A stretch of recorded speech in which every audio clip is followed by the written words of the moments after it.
Hello दोस्तों, कैसे हैं आप सब। मैं आशा करती हूँ आप सभी ठीक होंगे। दोस्तों, आज की यह वीडियो बेहद ही इम्पॉर्टेंट है क्योंकि आज की वीडियो में हम टॉप सीटीपी के क्वेश्चनों को देखेंगे जो कि टेट एग्ज़ाम में, आगामी टेट एग्ज़ाम में ट्रेंड होने वाले हैं। अगर आप चैनल पर पहली बार आए हैं तो चैनल को ज़रूर से ज़रूर सब्सक्राइब कर लें ताकि ऐसी ही महत्वपूर्ण वीडियो आप सब तक पहुँचती रहे।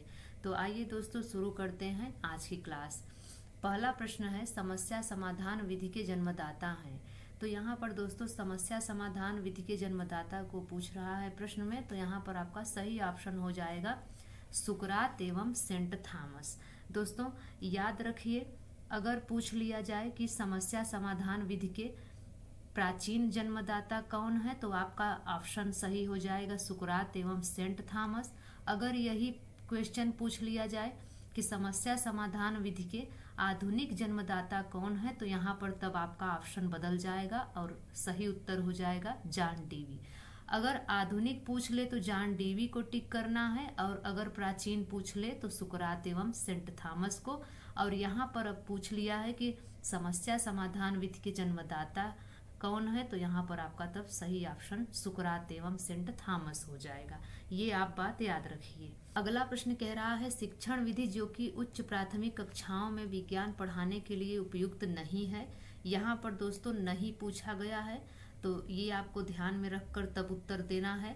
तो यहाँ पर दोस्तों अगर हम बात करें प्राथमिक कक्षाओं में विज्ञान पढ़ाने के लिए क्या उपयुक्त नहीं है तो यहाँ पर आपका सी ऑप्शन बिल्कुल सही हो जाएगा, व्याख्यान विधि उपयुक्त नहीं है।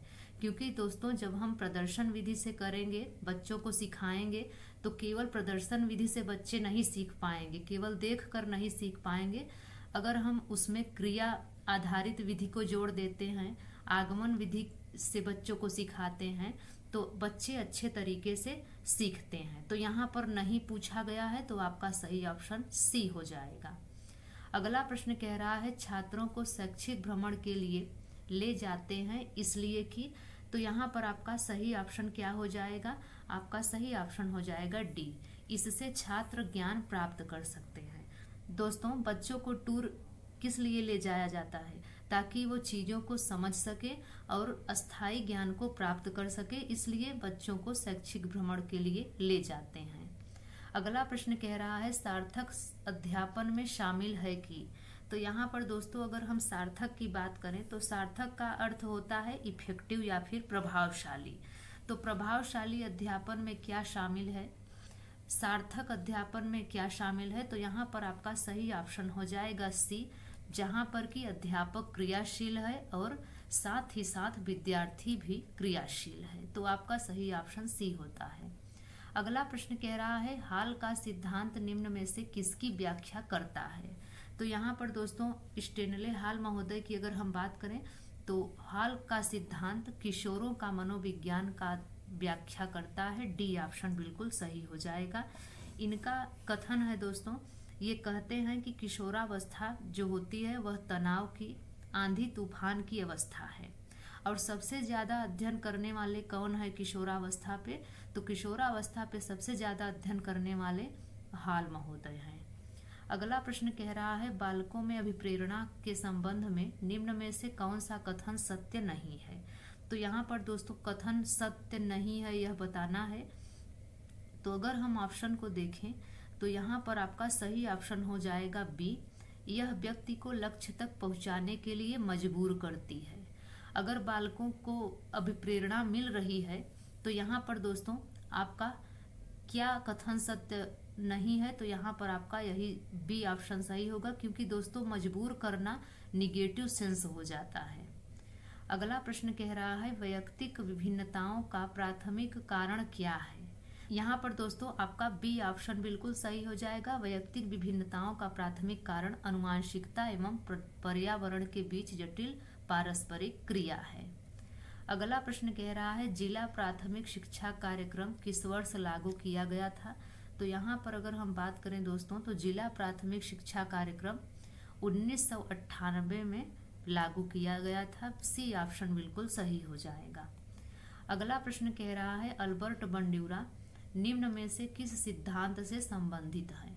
तो दोस्तों यहाँ पर आपको याद ये रखना है कि अल्बर्ट बंडूरा सामाजिक अधिगम सिद्धांत से संबंधित है। ए ऑप्शन बिल्कुल सही हो जाएगा। अगर दोस्तों हम देखें विकास का संज्ञानात्मक सिद्धांत, तो ये किससे संबंधित है? ये जीन पियाजे से संबंधित है। और विकास का मनो सामाजिक सिद्धांत एरिक्सन महोदय से संबंधित है। अगला प्रश्न कह रहा है प्राथमिक स्तर पर पाठ्यक्रम का सुझाव किस ओर होना चाहिए? तो यहाँ पर अगर हम देखें दोस्तों तो सही ऑप्शन हो जाएगा बाल अभिवृद्धि के समस्त पक्षों की ओर प्राथमिक स्तर पर पाठ्यक्रम का सुझाव होना चाहिए। अगला प्रश्न कह रहा है एक बालक आपके प्रश्न का आंशिक रूप से सही उत्तर देता है, आपकी प्रतिक्रिया होगी। तो दोस्तों आंशिक का अर्थ क्या हो जाता है? आंशिक का अर्थ ये हो जाता है कि कोई प्रश्न आप बच्चे से कर रहे हो, अगर वह पूरी तरह से सही नहीं बता पा रहा हो तो इसके लिए आपकी प्रतिक्रिया क्या होगी। अगर वह बालक आपके प्रश्न का आंशिक रूप से उत्तर दे रहा हो सही, तो फिर आपकी प्रतिक्रिया क्या होगी? तो क्या आप बालक की ओर ध्यान नहीं देंगे, या उसे सोचकर बोलने की हिदायत देंगे, या बालक को डांटना सही रहेगा, या फिर बालक की प्रयास की सराहना करना? तो यहाँ पर दोस्तों आपका डी ऑप्शन बिल्कुल सही हो जाएगा, बालक की प्रयास की सराहना करना। अगला प्रश्न कह रहा है मातृभाषा शिक्षण प्राथमिक स्तर पर पढ़ाना बेहतर क्यों है? अगर बच्चों को मातृभाषा में शिक्षण दिया जा रहा हो प्राथमिक स्तर पर तो वह बेहतर क्यों है? तो यहाँ पर दोस्तों आपका सही ऑप्शन सी हो जाएगा, बौद्धिक विकास में सहायक है। अगला प्रश्न कह रहा है अधिगम नामक त्रिमासिक पत्रिका का आयोजन कौन सी संस्था द्वारा किया जाता है? तो यहाँ पर आपका सही ऑप्शन हो जाएगा अधिगम नामक त्रिमासिक पत्रिका का आयोजन SCERT द्वारा किया जाता है। अगला प्रश्न कह रहा है विद्यालयी क्षेत्र में रचनात्मक निर्धारकों को जानने के लिए इनमें से कौन सा उपागम नहीं है? तो दोस्तों रचनात्मक का मतलब क्या होता है? रचनात्मक का मतलब होता है क्रिएटिविटी। तो यहाँ पर अगर हम बच्चों को जाने कि वो कितने क्रिएटिव हैं तो हम किस उपागम से नहीं जान पाएंगे। तो यहाँ पर अगर हम बात करते हैं, वार्तालाप कौशल के माध्यम से हम बच्चों में जान पाते हैं कि बच्चा कितना रचनात्मक है, कितना क्रिएटिव है। अगर हम परियोजना कार्य देते हैं उससे भी बच्चे का पता चलता है, मौखिक प्रश्न पूछते हैं उससे भी, लेकिन अगर बहुविकल्पी प्रश्न दिया जाता है तो उसमें पता नहीं चल पाता है। तो इसलिए आपका बी ऑप्शन बिल्कुल सही हो जाएगा। अगला प्रश्न कह रहा है बुद्धि लब्धि मापन के जन्मदाता हैं। तो यहाँ पर दोस्तों आपको याद रखना है कि बुद्धि लब्धि के जन्मदाता कौन है? तो आपको याद रखना है टर्मन महोदय बुद्धि लब्धि के जन्मदाता हैं। सी ऑप्शन बिल्कुल सही हो जाएगा। अगर बुद्धि लब्धि का जनक पूछ लिया जाए तो फिर आपका उत्तर बदल जाएगा, जनक स्टर्म महोदय हैं और मापन के जन्मदाता टर्मन हैं। अगला प्रश्न कह रहा है वाइगोत्स्की बच्चों को सीखने में निम्नलिखित में से किस कारक की महत्वपूर्ण भूमिका पर बल देते हैं? तो यहाँ पर दोस्तों आपका सही ऑप्शन हो जाएगा सामाजिक कारक पर महत्वपूर्ण बल देते हैं। अगला प्रश्न कह रहा है बालिकाओं की लंबाई किस अवस्था में बालकों से अधिक होती है? तो यहाँ पर दोस्तों आपको याद क्या रखना है? याद ये रखना है कि शैशवावस्था में बच्चों की यानी कि शैशवावस्था कितने साल की होती है? 0 से लेकर 5 वर्ष की एज को शैशवावस्था कहा जाता है। तो इसमें बालक की लंबाई बढ़ती है यानी कि बॉयज की।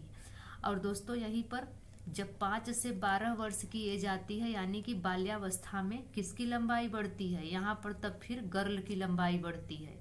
तो यहाँ पर अगर एक और आपको याद रखना है बात कि फिर किशोरावस्था जो कि 12 से लेकर 18 वर्ष की एज होती है तो फिर इसमें लड़कों की लंबाई बढ़ती है। तो यहाँ पर पूछा है बालिकाओं की लंबाई किस अवस्था में बालकों से अधिक होती है? तो फिर आपका सही ऑप्शन हो जाएगा बाल्यावस्था में बालिकाओं की लंबाई बालकों से अधिक होती है।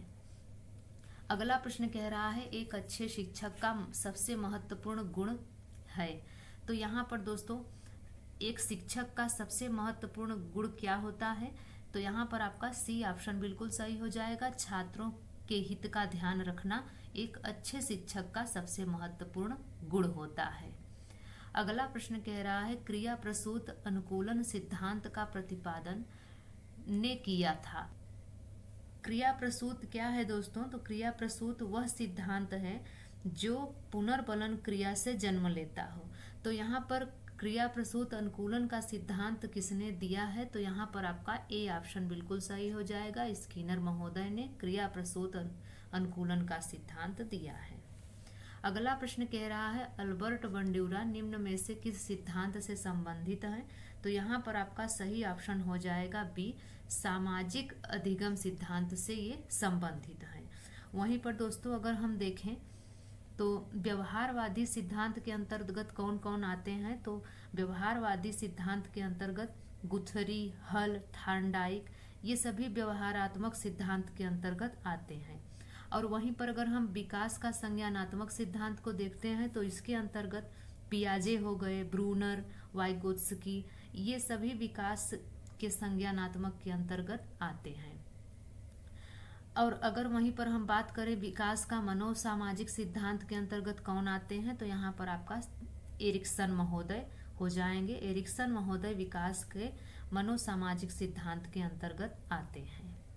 अगला प्रश्न कह रहा है मानसिक आयु का प्रत्यय किसने दिया था? तो यहाँ पर दोस्तों आपका सही ऑप्शन हो जाएगा मानसिक आयु का प्रत्यय विनय साइमन ने दिया था। अगला प्रश्न कह रहा है सीखी हुई बात को स्मरण रखने या पुनः स्मरण करने की असफलता को कहते हैं। तो सीखी हुई बात को स्मरण रखने या पुनः स्मरण करने की असफलता को क्या कहते हैं? तो यहाँ पर आपका सही ऑप्शन हो जाएगा सी, इसको विस्मृति कहा जाता है। अगला प्रश्न है मानव व्यक्तित्व के मनोलैंगिक विकास को निम्न में से किसने महत्व दिया था? तो यहाँ पर दोस्तों अगर हम बात करें मानव व्यक्तित्व के मनोलैंगिक विकास को किसने महत्व दिया था? तो यहाँ पर आपका सही ऑप्शन हो जाएगा डी ऑप्शन आपका बिल्कुल सही हो जाएगा, फ्रायड महोदय ने महत्व दिया था। अगला प्रश्न कह रहा है गेस्टाल्ट मनोविज्ञान की आधारशिला किसने रखी थी?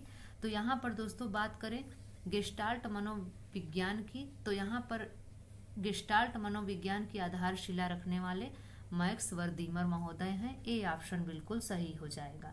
और इन्होंने कब दिया था? तो याद रखिए 1912 ईस्वी के आसपास इन्होंने यह गेस्टाल्टवादी विचारधारा की शुरुआत की थी।